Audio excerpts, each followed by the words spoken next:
Vamos, então, dar início, não é? A nossa quarta palestra do Encontro Nacional de Educadores Batistas, da NEB.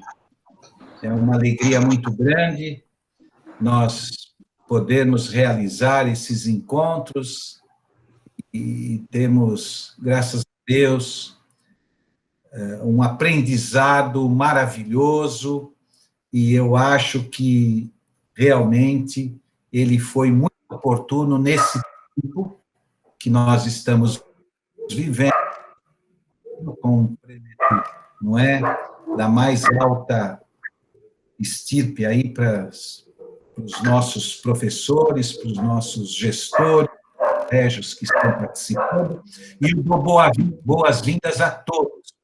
Meu muito obrigado por cada um que está aqui conosco nessa tarde. Eu espero que vocês aproveitem essa palestra e teremos mais uma só na próxima quinta-feira, um tema importantíssimo que eu vou dizer no final. Eu passo, então, para o nosso presidente, professor Valceni Braga, da Rede Batista de Educação lá de Minas Gerais, para sua palavra e também apresentação. Seu microfone está fechado, Valceni. Esse aqui é dos antigos, só funciona se ligar, né? Esse aqui é... Quero agradecer a presença de todos nessa live, onde nós vamos ouvir a professora Iolene Lima, sobre um tema muito relevante, onde ela vai analisar aí o novo ensino médio, perspectivas e dificuldades em tempos de pandemia. É realmente um tema muito relevante, porque tudo que a gente sabia está sendo ajustado para esse contexto diferente, de crise, que cada coisa tem que dar uma ajustadazinha mínima, né? Mas nós precisamos nos preparar para esse novo cenário, né? Agora e também depois. Mas a professora Iolene, ela dispensa muita apresentação, ela é conhecida de norte a sul do Brasil, né? Hoje ela deve ser a palestrante das mais disputadas aí, e ela sempre está pronta a nos ensinar, com a sua experiência de educadora, uma pessoa que tem a sua vida toda dedicada à educação, então quero agradecer a professora Iolene. Antes de passar a palavra para ela, agradecer também ao pastor Carlos Batista, né, executivo da BIE, meu amigo, que também foi apresentado aí pelo Castellani, né, e o Castellani também agradeço, o Castellani que é o executivo da ANEB, Associação Nacional das Escolas Batistas, né, obrigado, Castellani, pelo ótimo trabalho que você vem fazendo aí à frente da nossa associação. Obrigado a todos, passo a palavra à professora Iolene Lima. Né? Eu não vou ficar até o final dessa palestra, eu estou em outra reunião virtual do Conselho Estadual de Educação aqui em Minas, eu faço parte, então eu tenho que dar atenção lá daqui a pouquinho. Muito obrigado, gente. Obrigado, professora Iolene. Eu que agradeço, professor, é uma honra sempre estar aqui no meio dos irmãos, dos colegas, né? E hoje, para a gente conversar um pouquinho sobre a questão do novo ensino médio e agora em tempos de pandemia. Então, eu vou pedir aos colegas aí que fechem os microfones, né, porque está dando um retornozinho legal. E aí é ruim, né, a gente ficar se ouvindo, a gente se escuta, se fala, mas, enfim, é um privilégio estar aqui. Eu preparei uma apresentação, colegas, que traz um panorama geral do ensino médio, e eu vou compartilhar com vocês, e durante essa apresentação eu vou tratando desse período agora em que nós estamos, aí a gente vai fazendo uma correlação.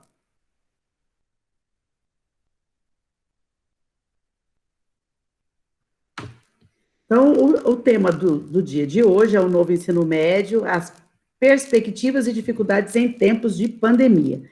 De fato, queridos, uma coisa que a gente tem que ter em mente é que nós vivemos hoje o ineditismo, a gente nunca passou por isso, não tem uma cartilha que diga faça assim ou faça assado. Vários de nós até gostaríamos que tivesse, né, uma cartilha que dissesse para nós, olha, agora tem que fazer isso, agora tem que fazer aquilo. De fato, não existe, então a gente está sofrendo muito por conta dessas questões, das questões de realmente de estarmos passando por uma situação que é inédita, que é calamitosa e que afeta profundamente o nosso meio, que é o meio educacional. Como anda o ensino médio no Brasil, queridos? O ensino médio, né, ele está, então, eu creio que todo mundo aqui saiba disso, mas como eu sou professora, né, professora gosta de falar o óbvio, né? O ensino médio faz parte da educação básica, que começa lá na educação infantil, na modalidade creche, né, com 0 anos, e vai até a terceira série do ensino médio. Então, é a última etapa da educação básica, onde os nossos queridos alunos deveriam estar concluindo a educação básica com 17 anos. Nós sabemos, 17, 18, né, dependendo da data de nascimento, nós sabemos que essa não é, infelizmente, a realidade da maioria, né, dos jovens brasileiros. Nós vamos ver aqui, apenas 67,5% da população entre 15 e 17 está matriculada no ensino médio. Queridos, isso é muito preocupante para uma nação que pensa em crescimento, que precisa de desenvolvimento, principalmente desenvolvimento econômico. Nós também temos jovens, né, fora da escola nessa faixa etária. A quantidade que a gente tem representa quase 1 milhão de jovens. Isso são dados do IBGE, do PNAD, de 2017. 1 milhão entre 15 e 17 fora do contexto escolar, que deveria estar cursando aí o ensino médio. E o impacto disso para a economia é horrível, né? A cada 100 jovens de 19 anos, 64% já concluíram o ensino médio. É muito, muito, muito baixo esse índice, né? Porque os que concluem, o que a gente percebe do ponto de vista estatístico é que a estatística está crescendo. Ao invés da gente ter um número maior de alunos terminando o ensino médio, a gente está tendo um número maior abandonando o ensino médio, né? Desse percentual aí, vamos fazer uma análise só na terceira série do médio. Olha bem, olha o que eu trouxe, português e matemática. A cada 100 jovens que concluem o ensino médio, 71 não aprenderam o uso adequado da língua portuguesa. 71, queridos. E 90 não aprenderam adequadamente o ensino, né, as aprendizagens de matemática. Isso é horrível, porque isso leva o país a uma estagnação, inclusive, na economia. A educação tem impacto direto no patamar, na pasta do Ministério da Economia, né, na economia de um país. Educação e economia estão interligados. O ensino médio, hoje, o que ele provoca? Os alunos não são bem preparados para as atividades cotidianas da vida adulta, a gente sabe disso. Se a gente fizer uma análise profunda, nós sabemos que o nosso ensino médio, do jeito que ele é hoje, ele não prepara para as atividades cotidianas, como ele também não prepara para o mercado de trabalho. Então, o que ele faz? Você pode estar me perguntando, né? Nós preparamos hoje os meninos do ensino médio, na grande maioria das escolas do Brasil afora, para fazer Enem. É para isso que a gente prepara, né? E os poucos jovens que aí fazem o Enem e que conseguem ir para o ensino superior após o ensino médio, olha o percentual que a gente tem. 18,1 é a proporção de pessoas de 18 a 24 anos que estão no ensino superior. A distribuição é muito desigual. Ainda mais se você pensar que 6,9 é a proporção entre os 25 mais pobres. Então, é muito ruim, os índices são muito ruins. São péssimos, aliás, né? Então, os jovens os que chegam ao ensino médio, infelizmente, nós temos um número altíssimo, não concluem o ensino médio. Os que concluem possuem uma baixa aprendizagem, muito aquém do esperado. O ensino médio, ele não é atrativo, ele está distante da realidade dos jovens, ele é pouco atraente, ele tem pouca flexibilidade, né? O ensino médio técnico no Brasil, ele é pouco acessado, pouquíssimo acessado, muito diferente de países como, por exemplo, a Alemanha, né, onde o ensino médio técnico é muito procurado. E esse cenário, então, de ensino médio, nesse modelo engessado de 13, 14 disciplinas obrigatórias, faz com que os conteúdos, faz com que a aprendizagem pareça pouco significativa e os conteúdos pareçam desconectados. Então, é esse um quadro que é caótico, inclusive. Então, esses quadros apontam, as evidências apontam para a urgência da mudança do modelo. Esse modelo que a gente tem, eu e você sabemos que ele não funciona. Se você colocar as cartas na mesa, a gente sabe que ele não funciona. Obviamente que você pode falar para mim, mas você acha que o novo ensino médio vai resolver? Você pode ter essa pergunta para mim. Eu tenho eu fiz uma análise profunda de toda a documentação que vem aí embasando o novo ensino médio. Eu tenho alguns senões em relação a isso. Porém, eu sei que era urgente a mudança, eu sei que era, e eu acredito que é necessário fazer a mudança. Se é do modelo A, no modelo B, no modelo C, aí a gente discute, mas que era urgente fazer a mudança, era. Então, nós temos alguns marcos legais que norteiam o novo ensino médio, que você deve ter uma pastinha aí no seu computador, ou uma pasta física, e você pode ter sua pastinha aí no computador, para você é mais fácil.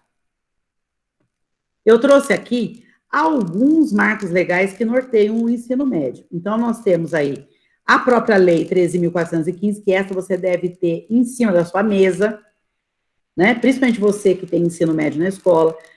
A própria Lei de Diretrizes e Bases, as diretrizes curriculares, que eu acho que esse aí é um guia, que tudo, né?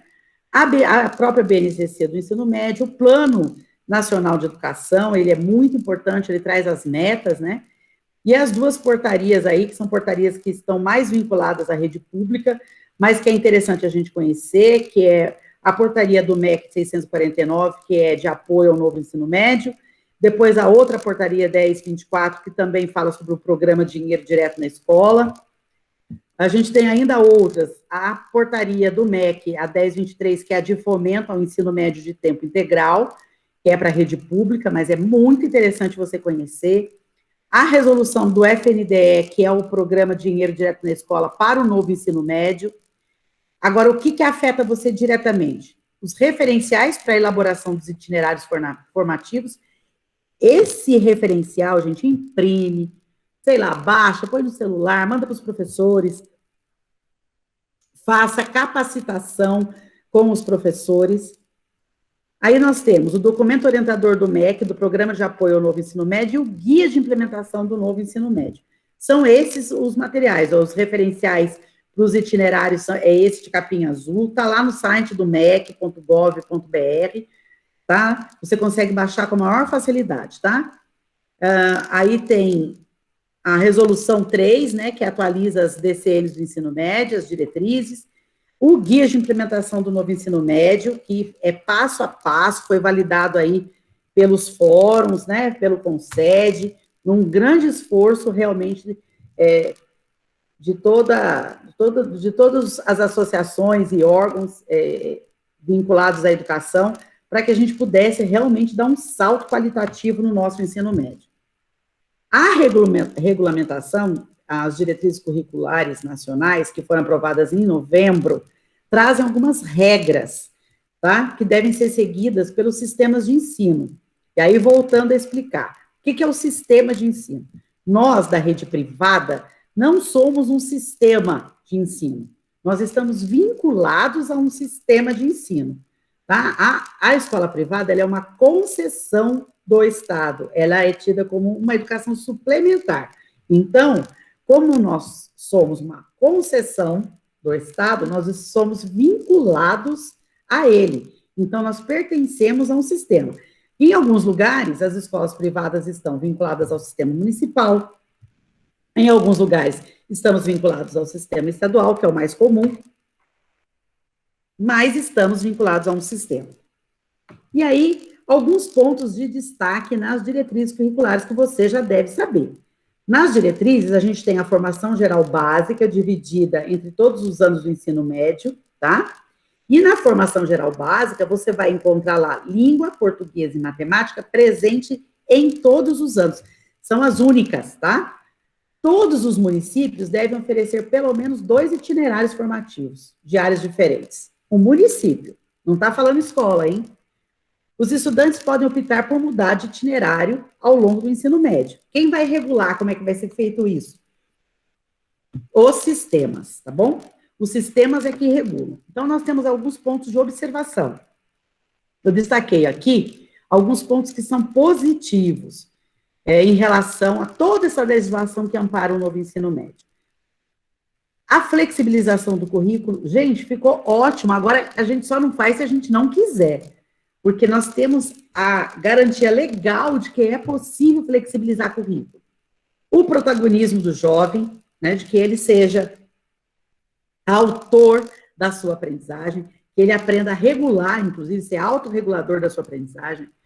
Ponto positivo é a maior conexão com o mundo do trabalho, do jeito que está organizado hoje, possibilita com que nós tenhamos essa conectividade mais eficaz. A formação integral, e essa formação integral veio bárbara, né, porque veio baseada lá nas 10 competências, e das 10, 4 são socioemocionais.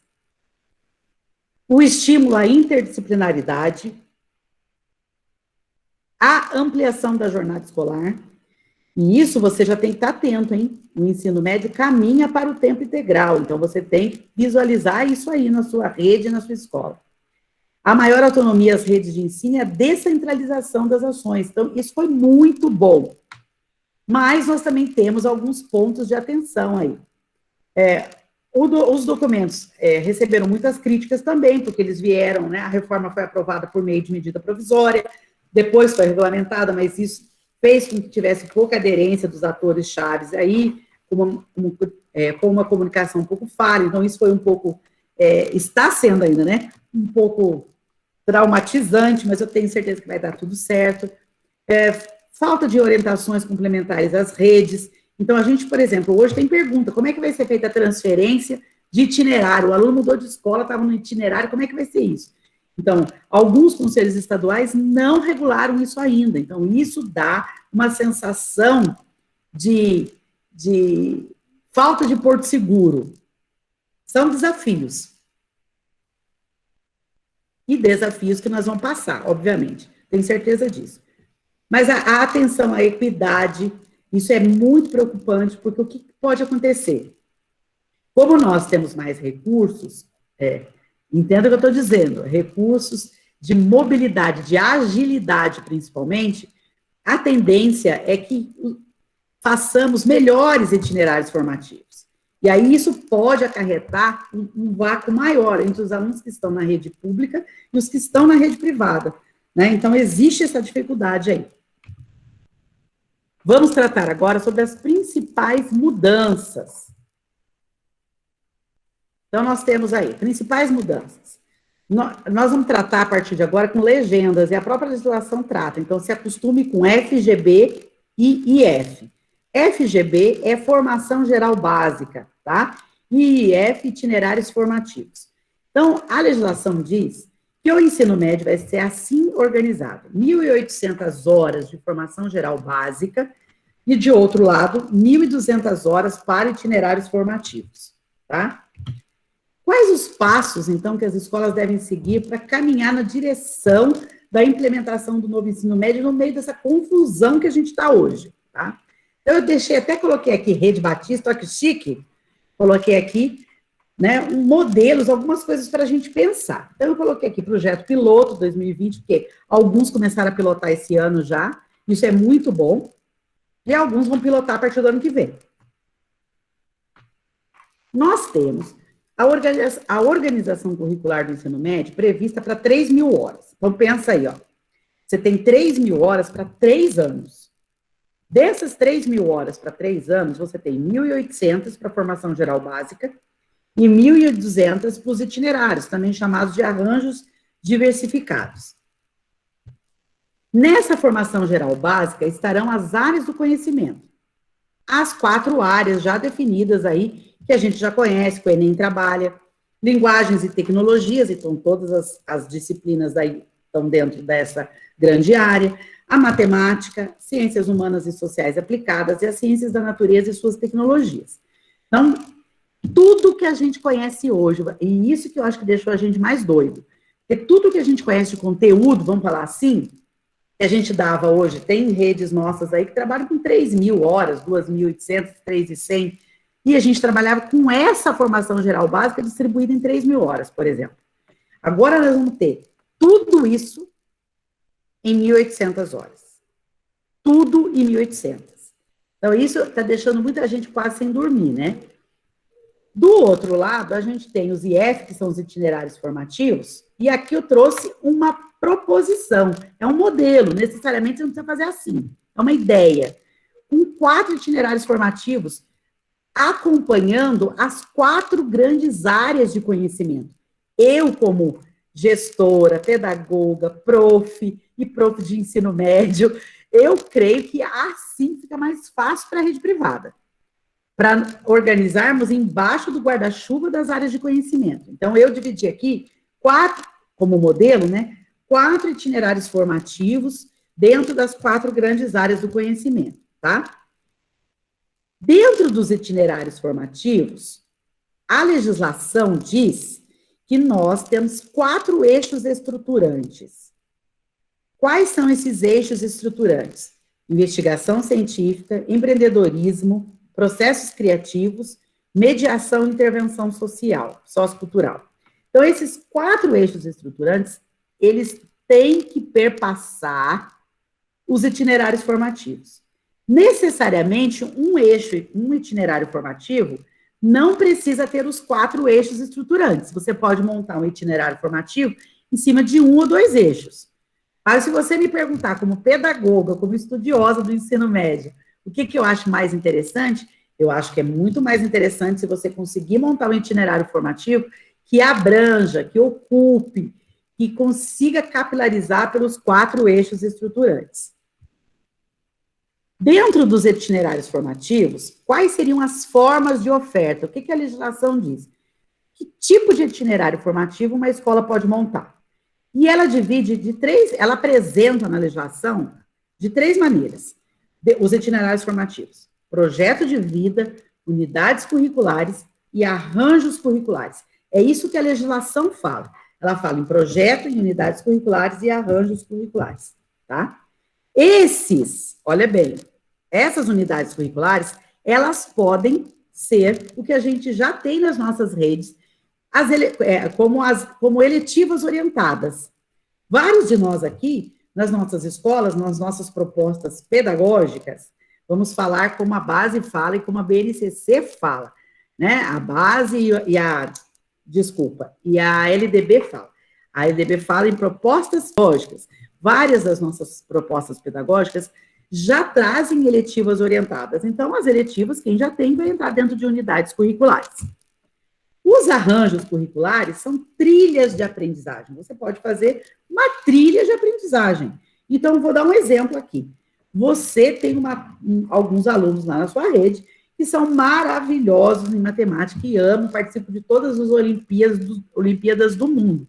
E eles gostam disso, de desafios. Você pode montar uma trilha de aprendizagem, por exemplo, de matemática avançada e trabalhar com eles, por exemplo, alguns exercícios que caem aí nos vestibulares do IME, do ITA e por aí vai. Fazendo uma trilha de aprendizagem, ou seja, um arranjo curricular dentro da área da matemática, trabalhando matemática avançada. Isso é um exemplo, né? As eletivas orientadas são as unidades curriculares, com duração de 1 semestre, é a minha sugestão, escolhidas de acordo com os interesses dos alunos. Tá? As unidades curriculares, com a duração de 1 semestre, elas podem também, tá, nos ajudar muito na ampliação da formação geral básica. Então, você pode fazer uma unidade curricular, vamos supor, lá em História, você não conseguiu aprofundar o tema, vamos lá, desertos, savanas, que você precisava fazer lá quando você tratou do continente africano. Vou dar um exemplo.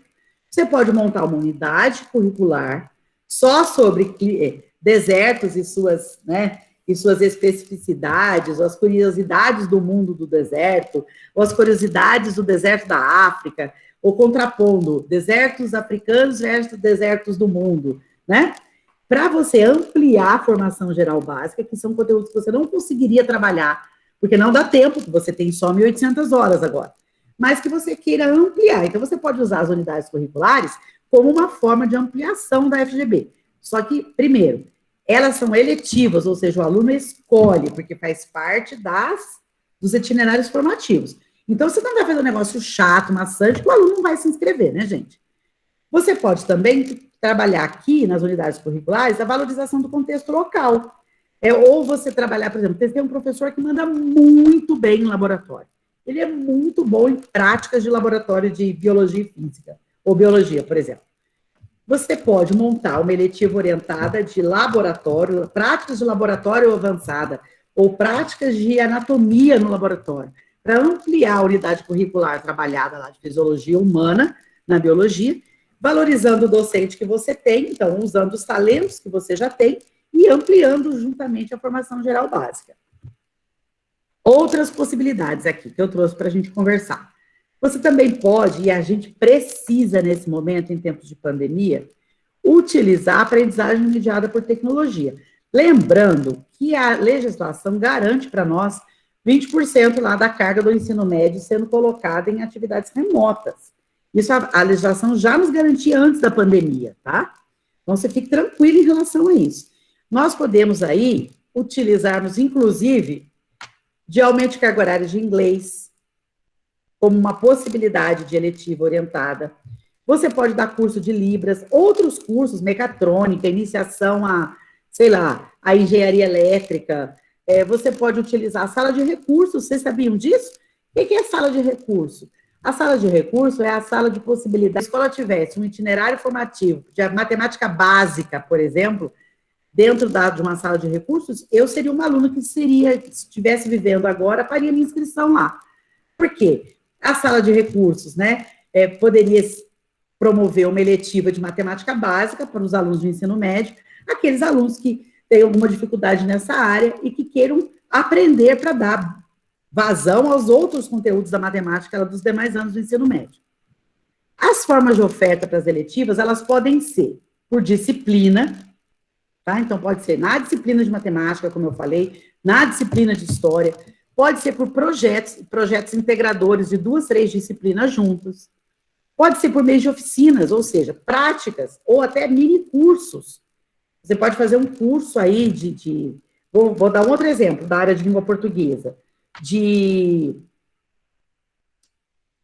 currículo.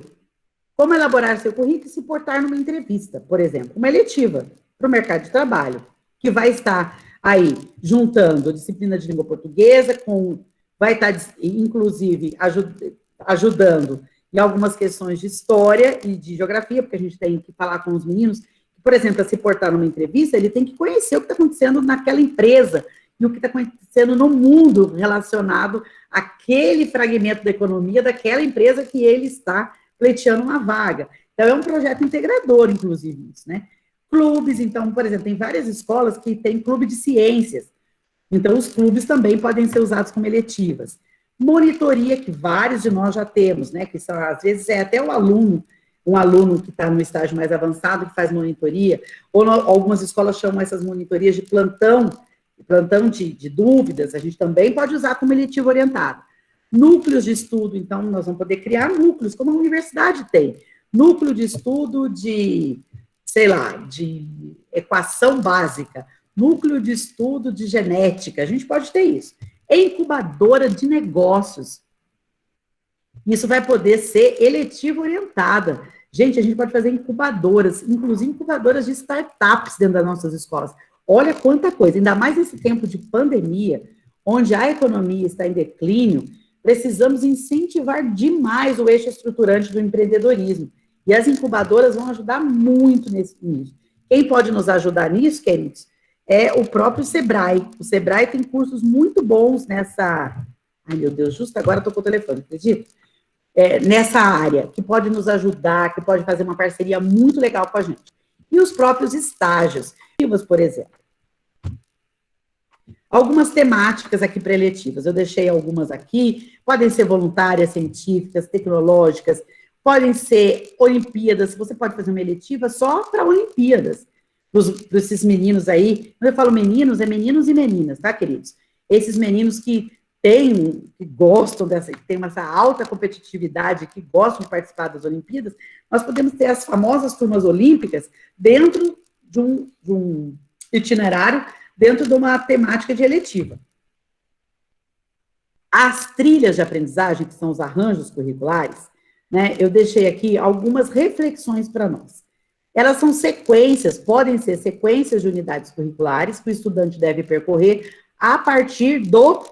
Por que tá xizinho aí? Porque você que vai escrever isso. Por exemplo, uma sequência curricular, lembra que eu falei lá na frente, lá atrás, na verdade foi lá atrás, né?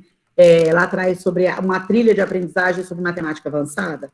Então, para o aluno se inscrever na unidade curricular de matemática avançada, ele deve estar no 3º semestre do ensino médio, ou seja, no 2º ano.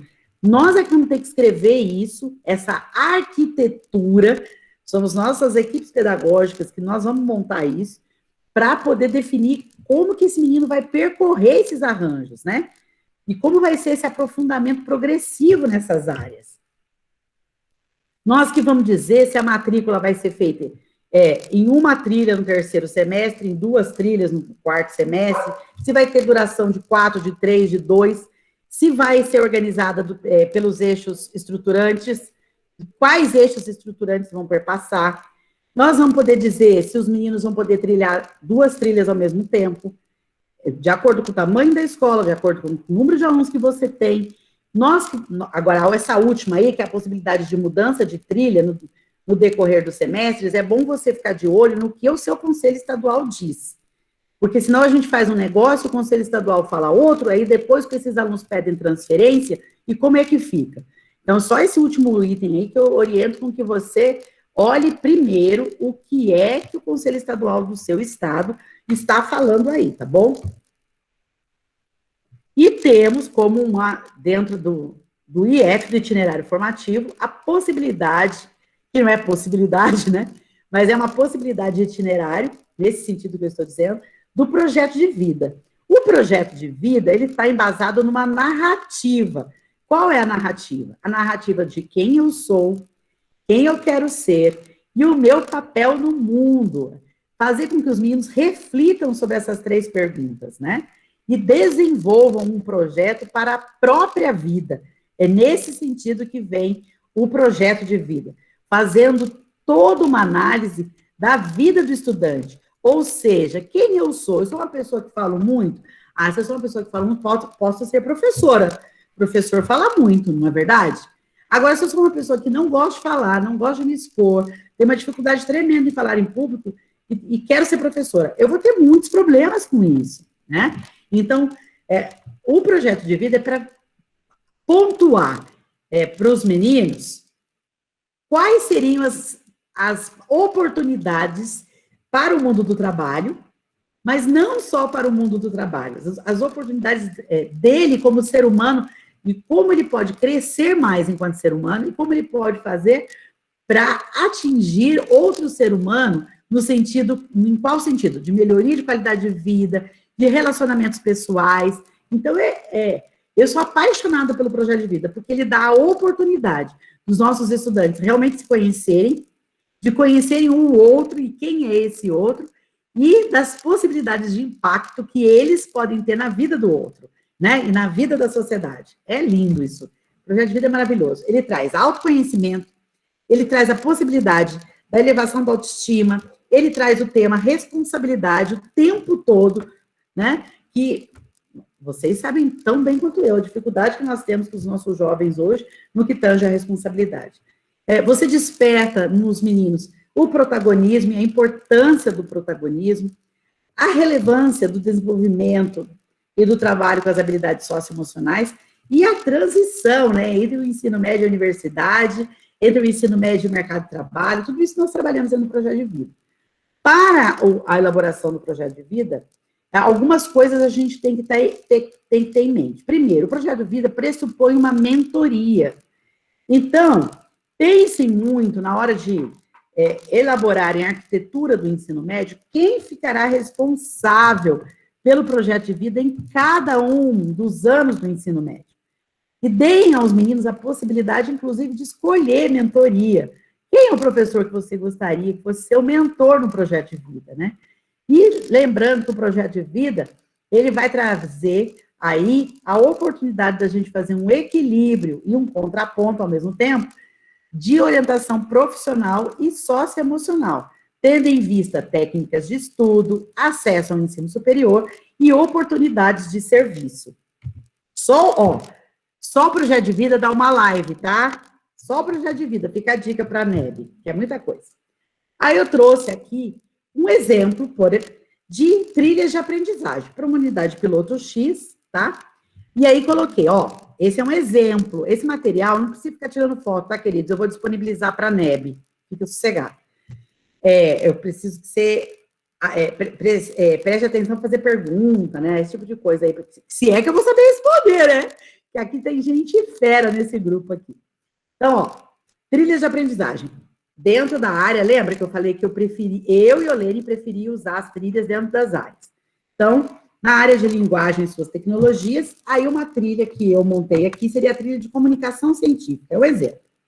Essa trilha, né, ela pode, dentro do eixo estruturante de investigação científica, ela pode valer 4 créditos, inclusive o Distrito Federal está trabalhando com créditos, ou ela pode só ocorrer durante o 3º semestre, né? Ela pode, dentro dos eixos estruturantes do processos criativos, ela pode entrar no 4º semestre e valer mais 4 créditos, ou só mais 40 horas, 20 horas, o que você decidir.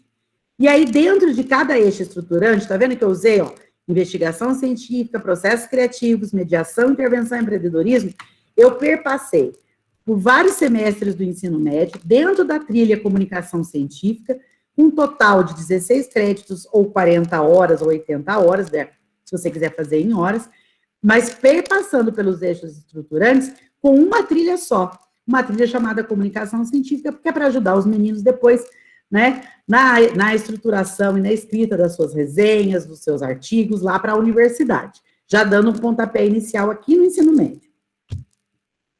Uma outra trilha de aprendizagem aqui que eu trouxe de exemplo é matemáticas e suas tecnologias.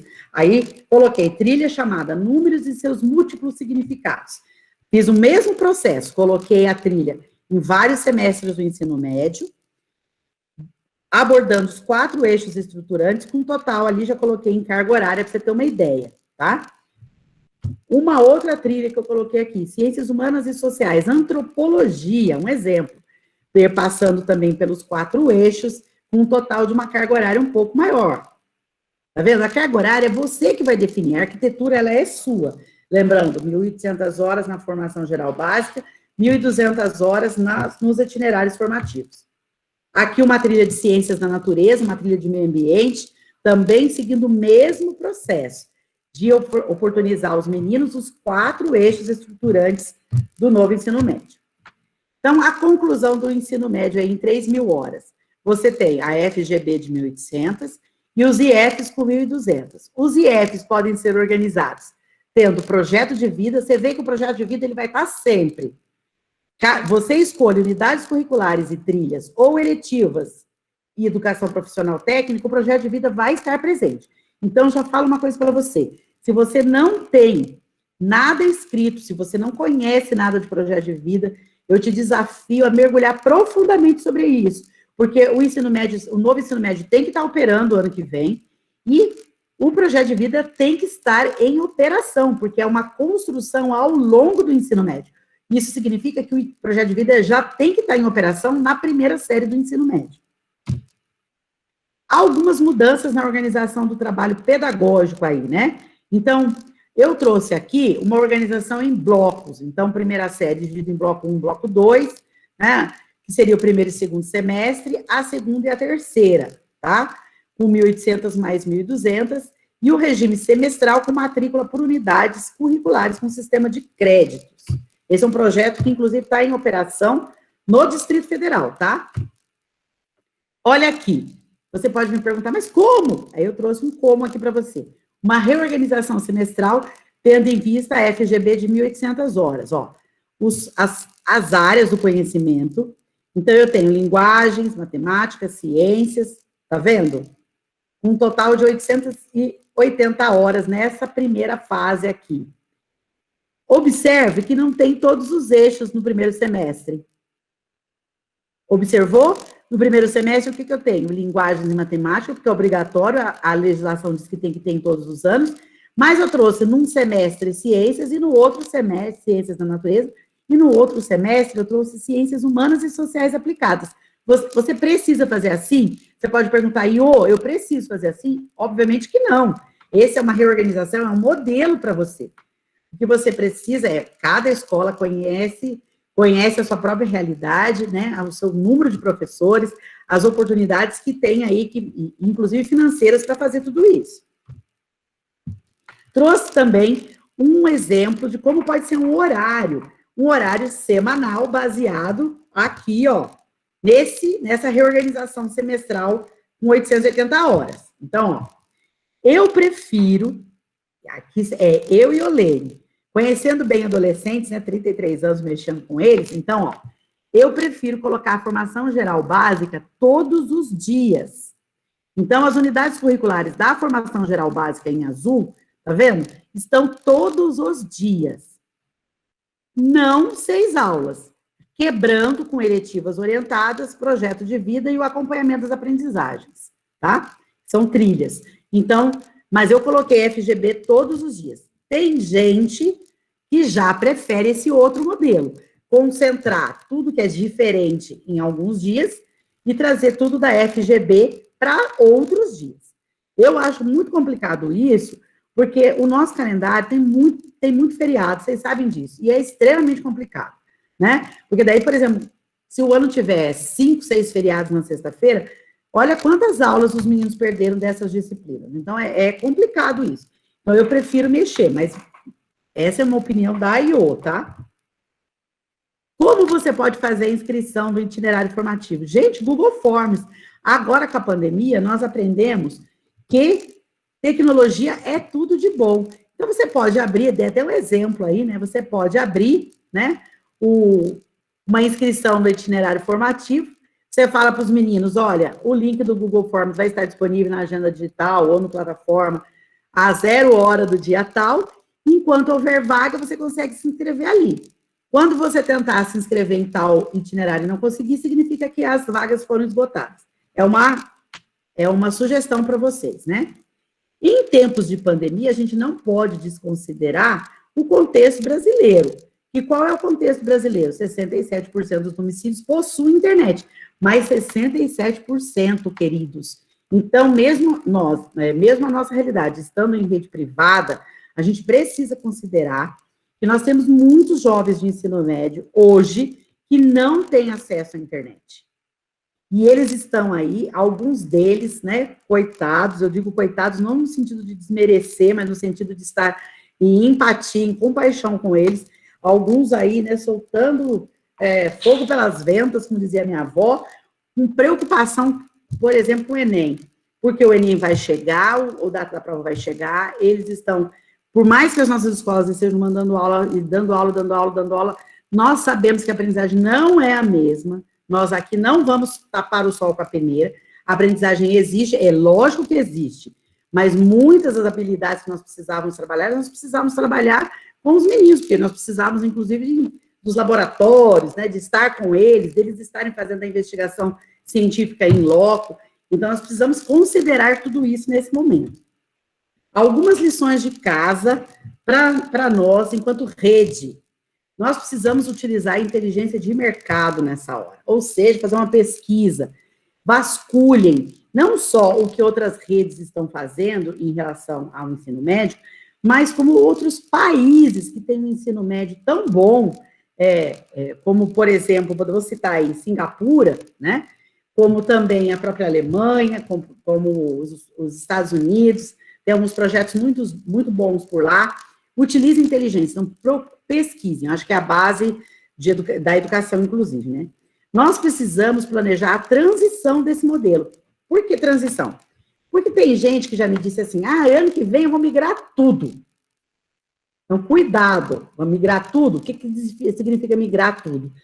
O aluno que está esse ano na 2ª série, ano que vem vai estar na 3ª, vai pegar o novo ensino médio. Então, cuidado com essa transição. Tem que ser uma coisa muito bem discutida com a equipe, muito bem planejada, causar o menos impacto possível na vida dos meninos. Então, planeje com cuidado. O que eu oriento? Em tempos de pandemia, em tempos de dificuldades econômicas, migre ano a ano. A legislação permite? Permite. Então, ano que vem, que a legislação diz, o ensino médio tem que estar acontecendo, a gente começa um novo ensino médio na primeira série do médio. Nós vamos indo e finalizando a segunda e terceira, com a possibilidade dos nossos alunos de segunda e terceira série poderem se inscrever em eletivas, se eles quiserem, né, em trilhas, oportunizando também para os meninos contato com algumas coisas do novo ensino médio. Mas por conta do impacto financeiro que nós estamos tendo esse ano, gente, que não está fácil, eu comentei agora, não sei nem com quem eu estava falando agora, que é tanto WhatsApp, é tanta reunião que a gente se perde. Só hoje, eu assinei 4 transferências. De segunda até hoje, já saíram da minha escola 15 alunos. De segunda até hoje, 15 em uma semana. Então, o impacto financeiro é muito grande. Então, a gente não pode desconsiderar isso. Fazer aquele projeto, sabe, imenso, quase faraônico, e aí desconsiderar o financeiro. Eu sempre sou da seguinte opinião: o simples é mais. Então, o simples é mais. Coloque isso na sua cabeça. Procure soluções simples nesse momento, né? Procure não fragmentar a BNCC.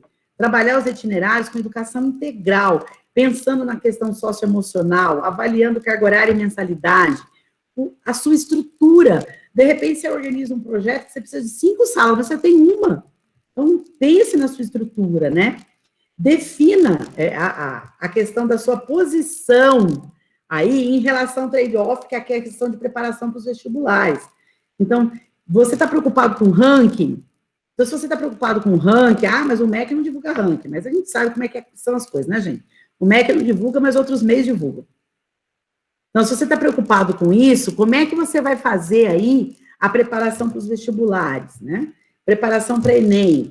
Como é que você vai fazer a transição do 9º ano para o ensino médio? Já parou para pensar nisso? Ano que vem, a nossa turma de 9º ano vai estar na primeira série do médio. Como é que nós vamos fazer essa transição justo no ano em que o 9º ano não vai ter X horas, vai ter X menos tanto, né? Você precisa avaliar o impacto, né? Mas se eles ficarem mais tempo na escola, mais tempo é mais serviço, é mais estrutura, e aí é mais gasto, né? Você também precisa avaliar como é que você vai fazer para atrair novos docentes, como é que você vai formar a sua própria equipe. Você também tem que ser proativo, sair na frente, você não vai ficar esperando todo mundo fazer o novo ensino médio e você ficar para trás perdendo aluno. Você precisa definir indicadores de qualidade. Quais serão os indicadores que vão dizer se você está indo bem ou se você está indo mal? Se você está fazendo certo ou não? Isso tudo é lição de casa, tá? Apesar das pressões, nós temos algumas possibilidades. Quais são as possibilidades? Nós, enquanto colégios confessionais, já temos um chamado para a formação integral. Ou seja, nós já temos um chamado para o olhar para o projeto de vida do estudante. Um olhar diferenciado para essa cosmovisão integradora. Nós já temos isso. Então, para nós é mais fácil pensar em... Nós temos uma possibilidade, e qual é essa possibilidade? Devido ao nosso posicionamento no mercado, como escolas confessionais, nós podemos investir em diferenciais focados no nosso nicho. Então, você pode, por exemplo, eu vou dar um exemplo. Você pode fazer uma trilha de missões urbanas, por exemplo. Já pensou nisso? Né? Porque nós temos muitos alunos aí, cristãos no nosso meio, né, que são cristãos mesmo de fato, e que frequentam as suas igrejas, e que gostariam de fazer, talvez, aí um seminário, alguma coisa assim, né, mas também gostariam de cursar a universidade. E aí a família, com aquela pressão toda, muitas vezes, fala, não, seminário não, você vai fazer faculdade, você vai ter uma profissão, menino. Mas aí a escola poderia oferecer aí algumas oficinas, né? A gente tem a possibilidade também de fazer parcerias com institutos, com escolas, com universidades, né? Por meio até de EAD. Então, os conselhos estaduais, eles vão regular como é que vai ser feita essa parceria com o Sistema S, ou com escolas, né? Escolas de games, oficinas, né? Alguém quer fazer uma trilha aqui de mecânica básica. Só que mecânica básica de carro, por exemplo, não dá para você ter um carro dentro da escola, você não tem espaço, por exemplo. Então, você pode fazer uma parceria com a mecânica aí da esquina e levar os meninos lá. O que nós estamos esperando para colocar tudo isso em ação é a regulamentação dos conselhos estaduais, né? Uma outra possibilidade que nós já temos, né, hoje, um ganho de pandemia, é o olhar para a inovação. Nós já sabemos que sem inovação, gente, não dá, né? Inovação traz criatividade, traz agilidade, né? E traz, com ela, algumas competências que são básicas para o ser humano do século XXI, né? Precisamos repensar os processos, as estruturas e tornar o ensino médio realmente interessante, né? Outra possibilidade que nós temos é a capelania em ação, né? Os currículos do ensino médio, como eles vão garantir a formação integral, vinculada com a construção do projeto de vida, e a maioria das nossas escolas tem capelania, os nossos queridos que trabalham em capelania, né, ministros, não sei, cada escola deu um nome aí, ou professores de ensino religioso, de educação cristã, eu sei que cada escola dá um nome. Eles vão atuar na área de frente em relação ao projeto de vida. Vão ajudar muito nessa questão da estruturação do projeto de vida, né? Os passos agora para nós. Estudos e diagnósticos com as nossas equipes, elaboração do nosso currículo e do nosso projeto pedagógico, montando toda essa arquitetura e a viabilidade disso tudo, para que a gente consiga, então, fazer a implantação. Lembrando, seja simples, o menos é mais. Obrigada, gente, eu sei que tem muita gente que tem um monte de pergunta, eu tentei ficar dentro do tempo, ó, faltam 2 minutos para 6 horas, viu, Castellani? Eu acho que eu vou ganhar nota 10 aí, porque eu não avancei no tempo. Que eu vejo que esse tempo que nós estamos vivendo agora nos mostra que nós temos muita capacidade de enfrentar esses desafios com o novo ensino médio. Nós temos gente no nosso meio que pode nos ajudar e nos orientar naquilo que cada escola, que cada colégio precisar. Eu vejo que nós, os colégios confessionais, e falando especificamente dos colégios batistas, eu acho que nós teremos, sem dúvida alguma, grande sucesso na implantação, a partir do ano que vem, do ensino médio. Nós já estamos, né, Iolene, acho que há uns 2 anos, desde quando foi publicada a BNCC, tratando disso nos nossos encontros, falando sobre isso, orientando. Eu acho que a palestra de hoje foi elucidativa para nós, quer dizer, e nós vamos estar disponibilizando isso para vocês até terça-feira. A equipe da Iolene vai nos disponibilizar já esse vídeo e nós vamos subir aí nas redes sociais da ANEB, então vocês poderão aproveitar isso. E eu vejo que um novo tempo se mostra para nós lá na frente. O mundo e as nossas escolas não serão mais como eram antes de 16 de março. Nós seremos novas escolas, nós teremos que oferecer aos nossos alunos algo que venha a surpreendê-los. A Iolene falou de perda de aluno, não é? E hoje o meu coração ficou transbordante de alegria, porque uma família chegou lá no nosso colégio e está trazendo 3 alunos de volta para o nosso colégio, matriculando, e no meio dessa pandemia. Então, eu vejo que nós temos muitas oportunidades. Eu acho que nós precisamos, juntos, todos nós aqui, saber aproveitar essas oportunidades que estão aí à nossa frente. A palestra de hoje foi excelente. Eu já pedi para você, viu, Iolene, me mandar a palestra, e apesar de vai ficar aí gravada, mas porque a gente precisa estudar tudo isso, e nós precisamos, cada um de nós aqui, vocês que estão aí, nós precisamos estudar isso juntos, e um ajudar o outro. Não importa um colégio lá de São Luís, como está aí o André, ou um lá de Porto Alegre, não é? Mas nós precisamos nos unir em torno de mostrar à sociedade que nós, como colégios confessionais, fazemos toda a diferença. Eu creio nisso, Castellani. Eu acho que nós podemos e temos condições, gente, olha o que eu estou dizendo a vocês. Nós temos condições de fazer toda a diferença, apesar de todas as dificuldades que estamos enfrentando juntos. Não é só o seu colégio, mas é o que eu sou diretor, é o colégio de cada um aqui presente que está enfrentando dificuldades.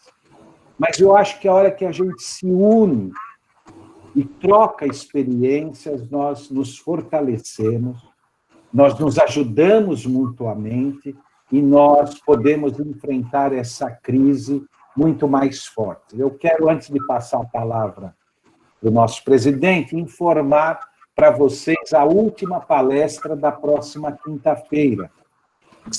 O tema será Gestão Estratégica para a Retenção e Captação de Novos Alunos. O professor Jader Teruel estará trazendo essa palestra. Não percam, essa palestra é muito interessante, sobre captação de novos alunos, no dia 2 de julho, também às 17 horas. Jader Teruel, ele é o diretor-geral da Faculdade Batista do Paraná, e ele estará trazendo uma faculdade de 3.000 alunos, para vocês terem uma ideia. E ele estará trazendo, então, esse tema para nós. Eu passo, então, o professor Valceni Braga, com as suas considerações e também o encerramento. Antes, a professora Iolene. Levantou o dedinho? Pois não. Bem coisa de prof, né? Bem coisa de prof. Eu coloquei no chat o meu telefone para os queridos, que eu sei que tem vários coordenadores aqui, que eu estou vendo as carinhas novas, e como os diretores, a maioria eu conheço, né? Eu sei que são coordenadores. Então, eu deixei meu telefone ali, se você quiser me mandar um WhatsApp depois, tá? Respondi a pergunta que a Betânia colocou a respeito da matriz. A matriz que vai ser montada, o SAEB montado o Enem, ela não foi divulgada, a matriz deve sair ainda esse ano, né? A gente está aí na expectativa, todo mundo esperando a matriz sair, né? O que nós fizemos hoje foi um overview sobre o ensino médio, mas, obviamente, cada uma daquelas telas, ou de alguns assuntos ali, como matriz, a arquitetura da matriz, o projeto de vida, os eixos estruturantes, cada um deles dá um curso, uma palestra aí de 1 hora e pouco, né? Mas a gente pode trocar algumas informações aí. Depois, se você quiser, você manda o WhatsApp. Eu demoro um pouquinho, porque são muitos WhatsApp, eu fico meio doida aqui, mas eu respondo, viu? Eu respondo. Obrigada, Castellani, Valceni. Muito bem, só nos cabe agora agradecer, né, a Iolene por essa palestra espetacular, onde ela detalhou os principais caminhos, as questões principais, mostrou não só os problemas, os desafios, mas também mostrou a solução com a experiência que tem, e um tema muito relevante, que vai afetar todas as escolas. Então, Iolene, queria agradecer a você. Eu tenho certeza que todos que participaram dessa live, essa palestra, estão aqui enriquecidos e bastante seguros com relação a providências a serem adotadas, né? É importante que a gente esteja juntos, né? Eu quero, então, endossar a do Castellani de que nós precisamos, como diretor de escola, como gestores, como educadores, né? Estarmos juntos, aprendendo mutuamente, porque nós temos uma força muito grande de conhecimento, né? No nosso meio e das nossas escolas, né? Vários dos senhores são especialistas em várias áreas, né? E eu quero agradecer a Iolene, porque ela domina muito bem, ela que já foi diretora, implantou e foi diretora do Colégio Batista Inspire, já teve um cargo muito importante lá no Ministério da Educação e Cultura, muita experiência, estudiosa, pesquisadora na educação, e vem ajudando várias escolas do Brasil. Então, quem tiver dificuldade por aí, não vai fazer mal se contratar a Iolene, a consultoria dela, né? Ela está pronta para poder aprofundar aí, né, as suas escolas. É um investimento que vale muito a pena, e eu tenho certeza que muita gente aí tem já se aproveitado da expertise dela. Muito obrigado, Iolene, que Deus te abençoe cada vez mais, né? E que você continue nos ajudando aí, a educação batista do Brasil a evoluir, tá? Muito obrigado a todos. Boa noite. Boa noite, obrigado a todos, viu? Tchau, queridos, muito obrigada.